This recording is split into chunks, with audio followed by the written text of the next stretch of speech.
Beli ayam di rumah Mpok Atun, pas dimakan rasanya hambar. Untuk penonton yang punya pantun, silahkan tulis di komentar. Halo Sobat Nobar, selamat datang di Nobar. Kembali lagi bersama saya Tobi yang kali ini akan membawakan film baru berjudul The Painter yang dirilis pada tahun 2024. Menceritakan tentang seorang mantan agen khusus yang memiliki kekuatan super di mana dia bisa mendengarkan suara apapun dari jarak yang sangat jauh. Dan menariknya, di film ini ada sebuah konspirasi di balik pemerintahan yang bisa membuat para pengabdi bumi datar langsung terkaget-kaget. Selain itu, saya jamin kalian pasti belum pernah ada yang menonton ini karena saya adalah orang Indonesia pertama yang membahasnya. Yakin? Yakin aja bang. So, tanpa berlama-lama lagi, siapkan mata, telinga, dan anu-anuan kalian semua. Mari kita nobar dan inilah The Painter.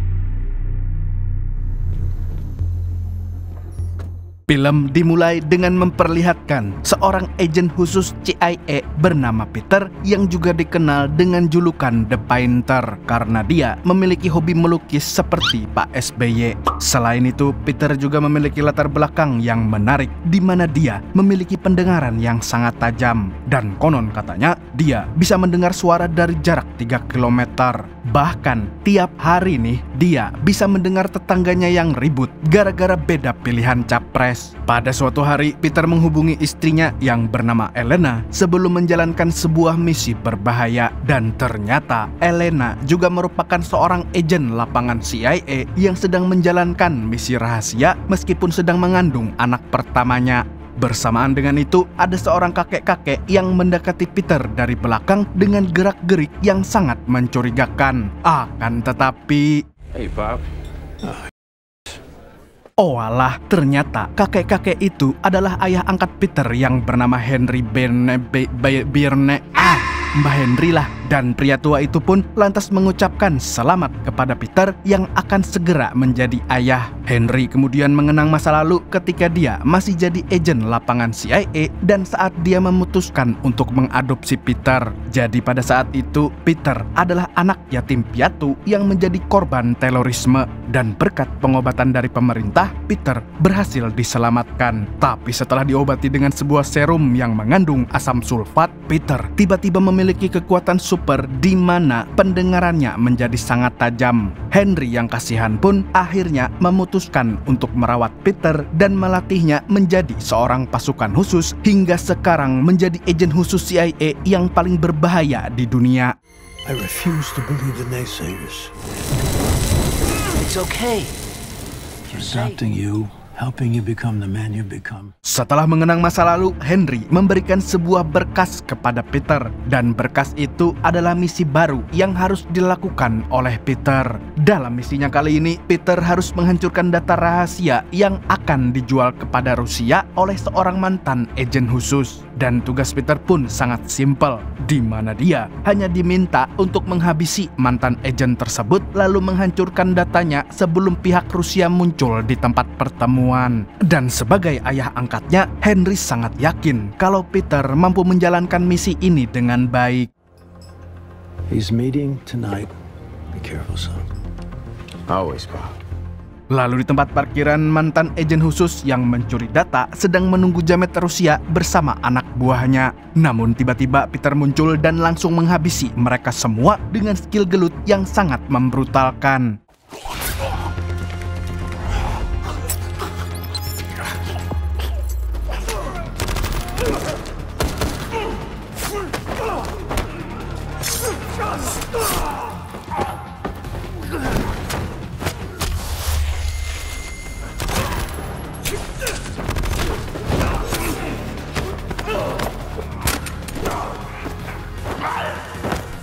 Tapi ketika Peter hendak membunuh mantan agen khusus itu, dia malah dikejutkan dengan kedatangan Elena dan dua bawahannya yang mukanya mirip dengkul kijang. Lah, gimana tuh bang? Saya yang orang Kalimantan aja nggak pernah lihat dengkul kijang. Dan ternyata Elena diperintahkan untuk menangkap si mantan agen, kemudian menyerahkannya ke pengadilan. Namun di sisi lain, Peter justru disuruh untuk membunuhnya. Lalu saat Peter dan Elena sedang bernegosiasi, tiba-tiba mantan agen itu menembak Peter. Tapi sayangnya peluru tersebut meleset dan mengenai perut Elena yang sedang hamil tua.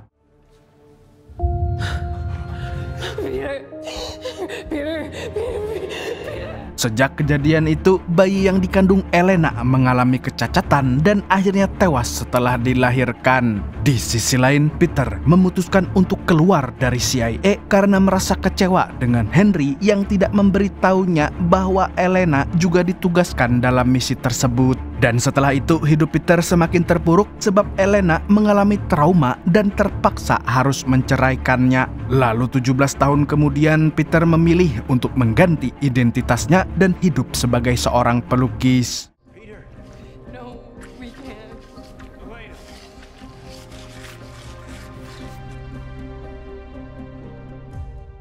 Di sisi lain, Elena masih bekerja di CIA dan kali ini sedang menjalankan sebuah misi yang cukup berbahaya untuk mengungkap program eksperimen ilegal yang menjadikan bocil sebagai tikus percobaannya. Dan ternyata eksperimen ini sama seperti yang dialami oleh Peter sewaktu kecil. Dengan kata lain, ada pihak tertentu yang ingin membentuk tentara super atau mesin pembunuh agar bisa menjadi penguasa dunia. Dalam misi kali ini, Elena meminta salah satu rekannya untuk membawa seorang bocil eksperimen yang bisa dijadikan sebagai bukti. Di tengah perjalanan, rekan Elena sempat keluar dari mobil untuk membicarakan sesuatu yang sangat penting dengan Elena. Tapi entah kenapa bocil eksperimen itu malah mengunci pintu mobil dari dalam dan tiba-tiba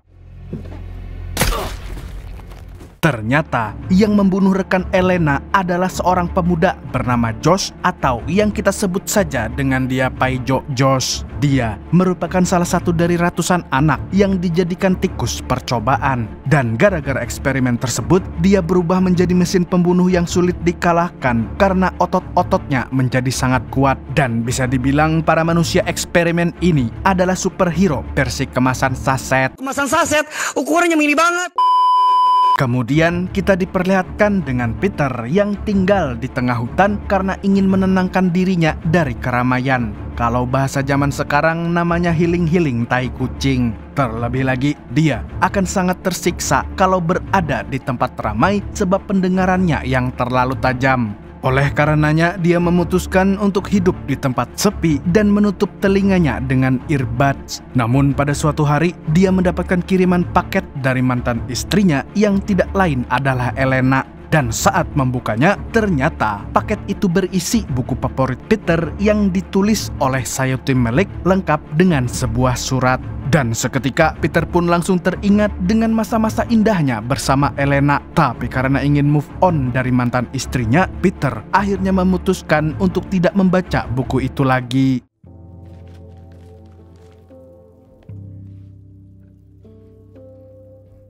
Sore harinya, Peter mengunjungi warteg milik temannya yang bernama Lucy. Dan seperti kelihatannya, Lucy adalah seorang janda kembang yang sangat menyukai Peter walaupun Peter masih belum bisa move on dari Elena. Tapi di saat Peter sedang bersantui sambil mendengarkan lagunya Aldi Taher, tiba-tiba ada seorang gadis yang memanggil namanya Peter Barrett. Dan seketika Peter pun sangat terkejoet karena gadis itu memanggil dengan nama aslinya, padahal dia sudah berganti identitas selama 17 tahun. Kemudian gadis tersebut memperkenalkan dirinya dengan nama Sophia dan mengaku anak kandungnya yang ternyata masih hidup. Loh, masih hidup lu Neng? Selain itu, dia juga mengatakan kalau ibunya sedang dalam bahaya. Mendengar hal itu, Peter pun tidak percaya karena dia sangat yakin kalau anaknya sudah tewas sejak dilahirkan. Dan karena dia tidak mau berurusan dengan orang asing, akhirnya Peter meninggalkan Sophia begitu saja. Good luck. Yeah. Good night. Keesokan harinya, Sophia kembali mencari Peter, tapi kali ini langsung mendatangi rumahnya. Dan lagi-lagi Peter mengusirnya karena Sophia bau stella jeruk dan Peter curiga dengan gerak-gerik Sophia. Namun sebelum pergi, Sophia ingin numpang ngecas di rumah Peter. Peter yang kasihan pun akhirnya meminjamkan charger kepadanya. Di dalam rumahnya, Sophia melihat sebuah lukisan yang bergambar wajah ibunya. Alhasil, dia pun langsung marah kepada Peter karena tidak mengaku sebagai ayahnya. So you do know her? Tapi ketika Sophia sedang marah-marah, Peter tiba-tiba mendengar suara mencurigakan dari radius 500 meter. Dan ternyata suara tersebut berasal dari langkah kaki pasukan khusus yang sedang mendekati rumah Peter. Dia kemudian menyuruh Sophia untuk bersembunyi di kamarnya karena pasukan tersebut semakin mendekat. Lalu ketika mereka menerobos masuk, Peter pun langsung membrutal tanpa ampun.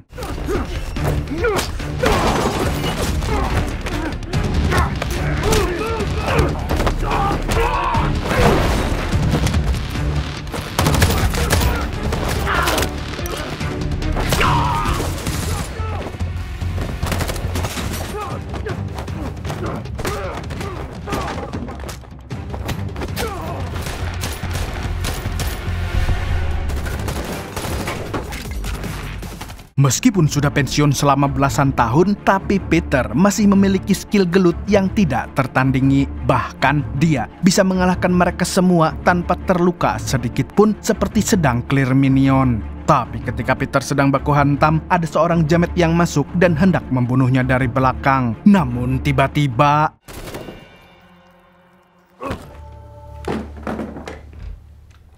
Seketika Sophia langsung kena mental karena dia baru pertama kalinya membunuh seseorang. Sementara itu, Peter yang khawatir pun langsung menenangkannya. Peter lalu berkemas dan mengambil senjata milik pasukan khusus tersebut dan mengajak Sophia pergi dari sana. Selain untuk berlindung, Peter juga ingin mencari tahu siapa yang telah mengirim pasukan untuk membunuhnya. Terlebih lagi, pasukan tersebut menggunakan atribut militer Amerika. Yeah, totally not CIA.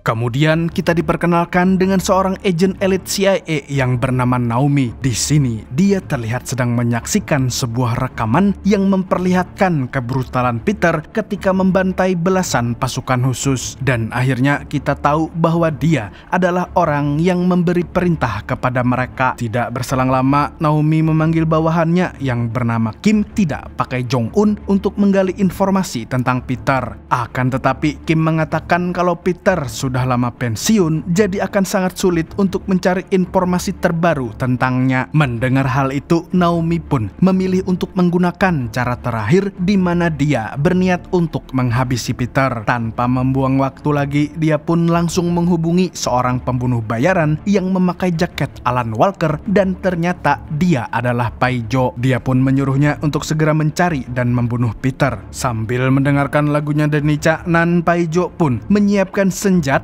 untuk menyelesaikan misi tersebut.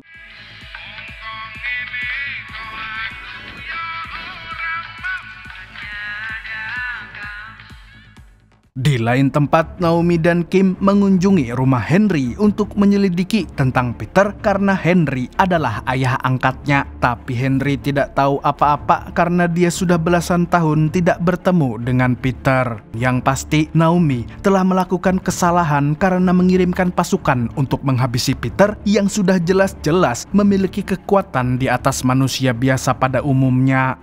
Setelah pertemuan itu, Naomi menyuruh Kim untuk mengawasi Henry yang gerak-geriknya sangat mencurigakan. Mbah-mbah dicurigain.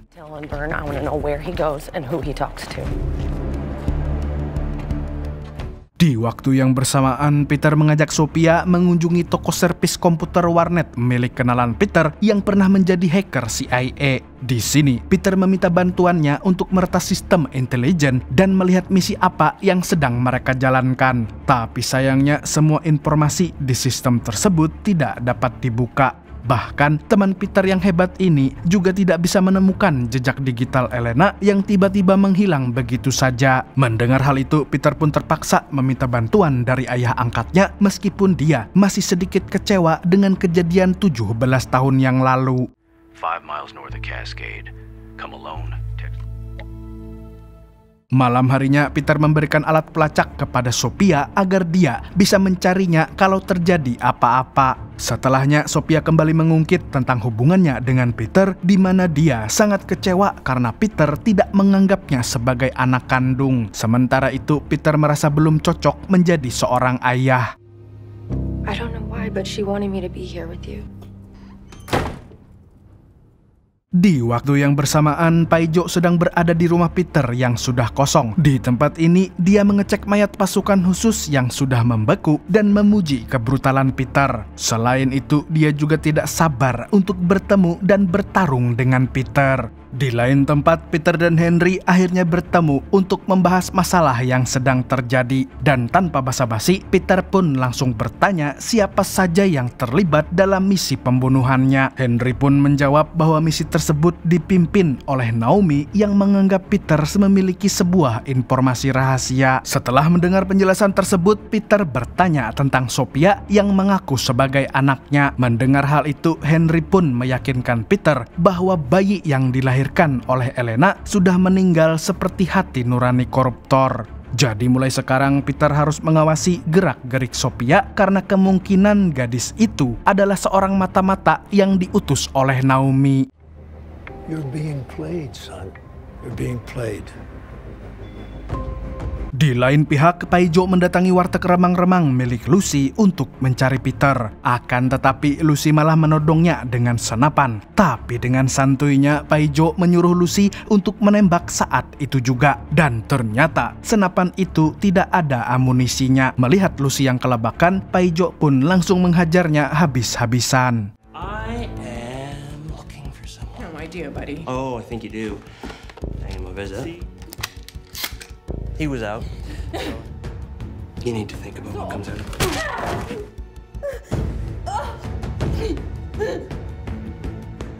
Keesokan harinya, Peter mengajak Henry ke tempat persembunyiannya. Namun sesampainya di sana, tiba-tiba dia langsung menodongkan pistol ke arah Sophia. Kemudian dia menyuruh Sophia untuk menyebutkan nama panjang Elena dan juga silsilah keluarganya dari Nabi Adam sampai keturunan terakhirnya. Dan secara mengejutkan, Sophia mampu menyebutkan semuanya sampai membuat Henry plonga-plongo seperti Presiden Konoha. Hingga pada akhirnya kakek tua ini percaya kalau Sophia adalah anak dari Peter dan Elena. Dia kemudian menghubungi kantor CIA untuk menanyakan tentang keberadaan Elena. Tapi naasnya, Elena ternyata sudah meninggal dunia. And next of kin?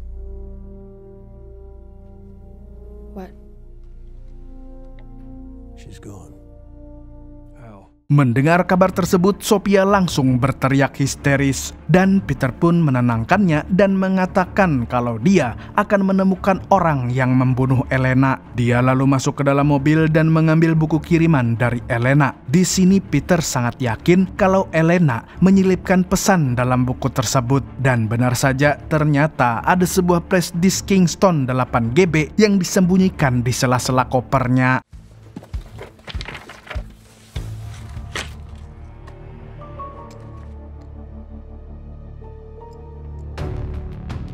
Peter kemudian mengunjungi temannya lagi untuk mengecek isi flash disk tersebut. Tapi selagi membuka filenya, Peter merasa terganggu oleh suara musik jedak-jeduk seperti wahana ombak Banyu Pasar Malam yang dia dengar dari radius 70 meter. Rupa-rupanya suara itu berasal dari handphone yang digunakan oleh Paijo dan tiba-tiba...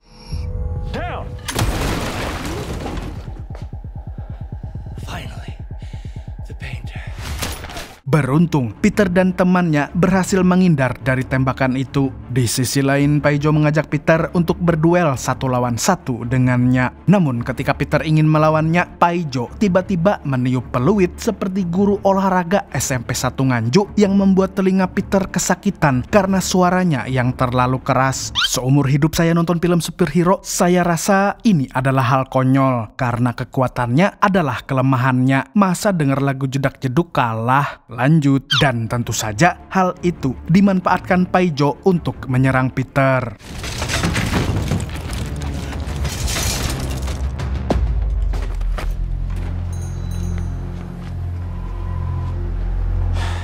Akan tetapi, Peter berhasil melarikan diri dari sana sambil membawa flash disk dan salah satu laptop milik temannya. Sementara itu, Paijo kembali mendatangi teman Peter lalu menanyakan tentang data yang ada di dalam flash disk tersebut. Dan ternyata isinya adalah data tentang program eksperimen ilegal. Setelah mendengarkan penjelasannya, Paijo pun langsung menembak teman Peter saat itu juga.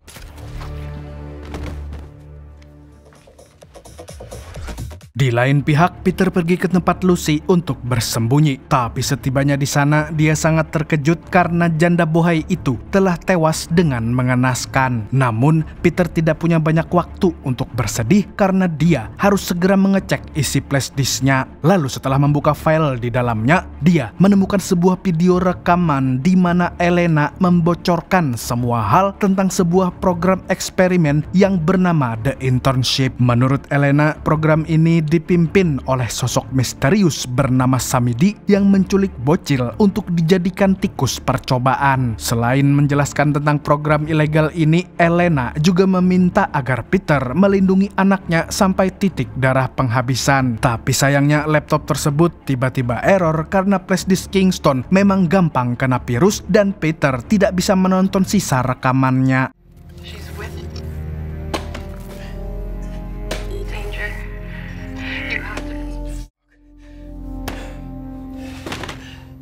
Kemudian Peter kembali ke tempat persembunyiannya dengan mobil Chevrolet yang dulunya jadi sponsor MU di tahun 2014. Tapi tidak disangka-sangka di tempat itu sudah ada pasukan khusus kiriman Naomi yang hendak menculik Sophia. Alhasil Peter pun langsung menghentikan mereka dengan senjata yang seadanya.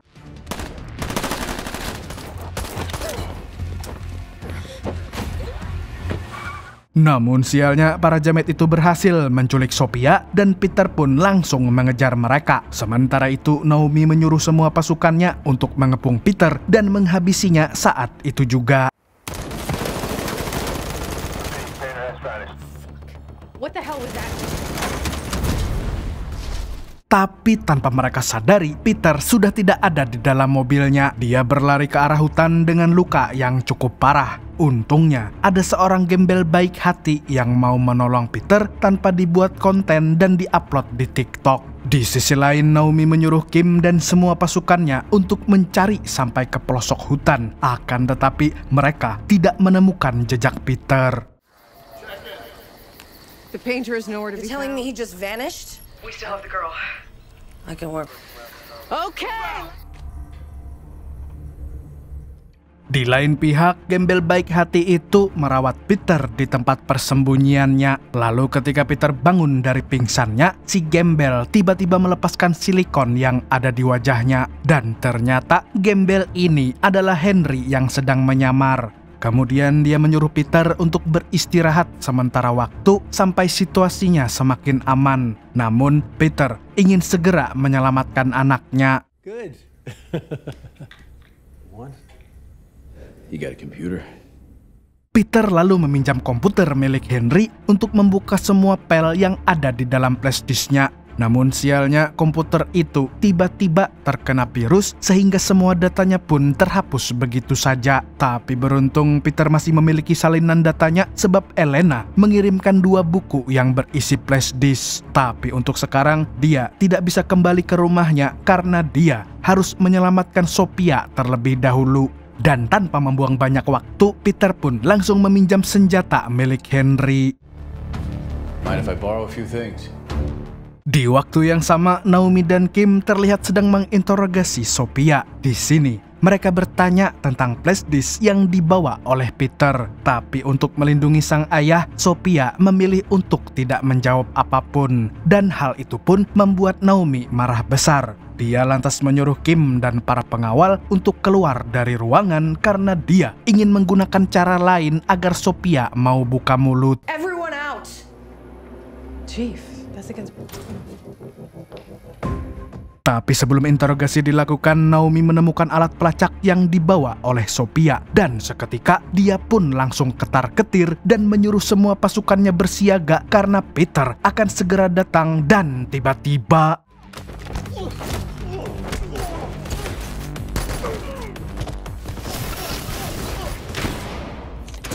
Dan para jamet pun mulai berjatuhan satu persatu. Sedangkan Naomi CS masih belum bisa menemukan sosok Peter yang bersembunyi di dalam kegelapan. Alhasil mereka pun semakin kewalahan dan sementara itu Peter mampu menghabisi mereka dengan sangat mudahnya.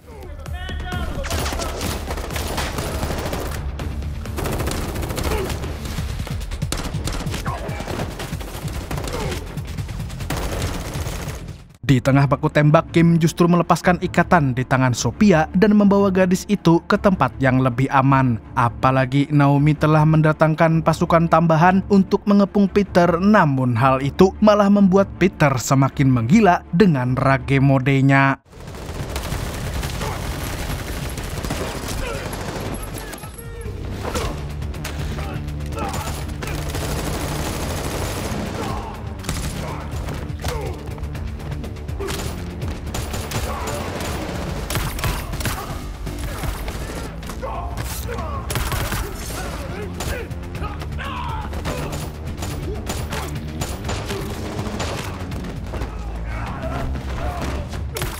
Bersamaan dengan itu, Kim sedang berusaha mengeluarkan Sophia dari sana. Tapi di tengah pelarian, mereka malah berpapasan dengan Naomi. Di sini, Kim sebenarnya sudah muak dengan atasannya tersebut yang selalu melanggar prosedur. Jadi mau tidak mau, dia harus mengamankan Sophia. Mendengar hal itu, Naomi pun langsung menembak Kim karena dianggap sudah berkhianat. Kemudian Naomi hendak membawa Sophia untuk memancing Peter. Tapi ternyata Peter sudah berada di sana setelah menghabisi semua anak buah Naomi. Namun sialnya lagi, Peter harus berhadapan dengan Paijo terlebih dahulu. Dan jamet itu pun menantangnya Baiwan untuk membuktikan siapa yang terbaik dari mereka sebagai sesama hasil eksperimen. Dan tanpa membuang waktu lagi, mereka berdua pun langsung menunjukkan kekuatan masing-masing.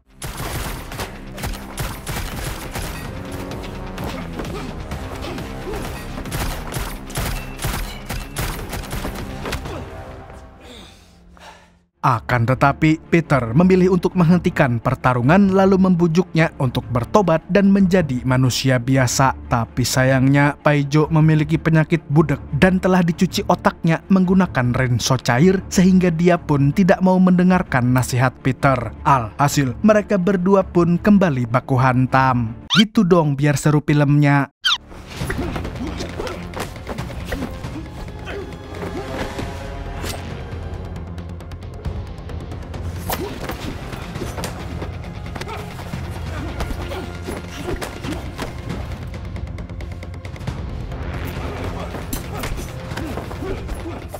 Tapi kali ini Paijo berhasil menjatuhkan Peter. Dia kemudian mengungkit tentang Elena dan mengatakan kalau dia adalah orang yang membunuhnya. Mendengar hal itu, Peter pun langsung bangkit, kemudian menusuk mata Paijo dengan patahan kayu.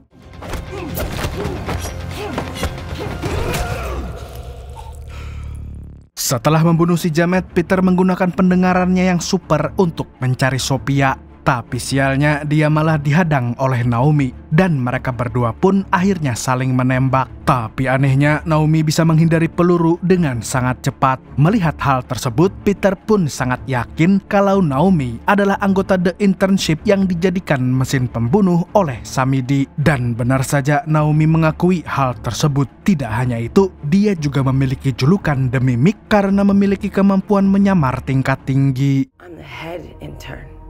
See, I'm a little more than that. They used to call me Mimic, now they call me the boss. Tidak berselang lama, anak buah Naomi membawa Sophia ke hadapannya dan Naomi pun mengancam akan membunuh gadis itu kalau Peter berani melawannya. Tapi di waktu yang bersamaan Henry muncul dan menghabisi salah satu anak buah Naomi. Namun anehnya, Peter tiba-tiba menodongkan senjatanya ke arah Henry. Dan tidak disangka-sangka ternyata selama ini Peter sudah mencurigai Henry sebagai Samidi yang tidak lain adalah pemimpin The Internship. Lu, You got me. What are you doing, Peter? I'm gonna make you section chief. and I'm going to retire. Pada awalnya, Samidi ingin menjadikan Peter sebagai penerusnya. Akan tetapi, Peter memilih untuk pensiun lebih cepat. Oleh karenanya, dia memberikan tugas kepada Naomi untuk menghabisi Peter karena takut kalau Peter akan menjegalnya suatu hari nanti. Tidak hanya itu, dia juga telah menjadikan Sophia sebagai mesin pembunuhnya. Jadi selama ini, Sophia berpura-pura menjadi anak baik padahal otaknya telah dicuci untuk membunuh. Dan sekarang, Samidi menyuruh Sophia untuk membunuh ayahnya sendiri. Lah? I am your father. Di sini, Sophia terlihat seperti orang yang sedang diguna-guna dengan sorot mata yang kosong. Terlebih lagi, dia seperti tidak mengenali ayahnya lagi. Melihat itu, Peter pun berusaha membujuk Sophia dengan menceritakan kisah-kisah Nabi. Tapi karena Sophia masih belum sadar juga, Peter pun mengatakan kalau ibunya dibunuh oleh Paijo atas perintah Samidi. From your mother. Let us believe you were dead, and when your mom found out about you... Give me my daughter now. Soon, and when he does... Just come with me. Berkat kata-kata Peter yang indah seperti janji-janji capres, Sophia pun mulai sadar dan akhirnya memutuskan untuk menembak Samidi dan Naomi hingga tewas. Intern.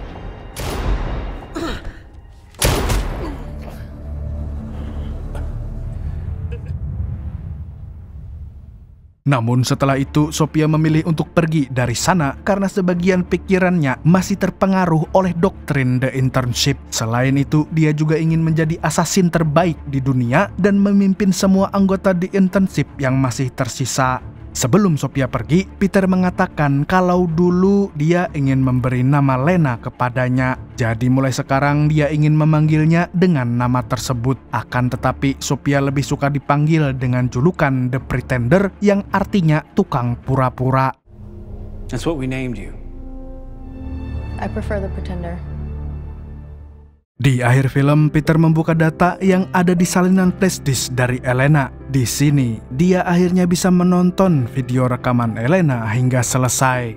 Dalam video tersebut, Elena berpesan agar Peter mau menyadarkan Sophia dan semua bocil yang dicuci otaknya oleh Samidi. Selagi Peter menonton video itu, dia mendengar suara mencurigakan dari jarak 400 meter. Dan ternyata Sophia sedang membidiknya dengan senjata M24. Lalu, film pun tamat dengan sangat menggantung.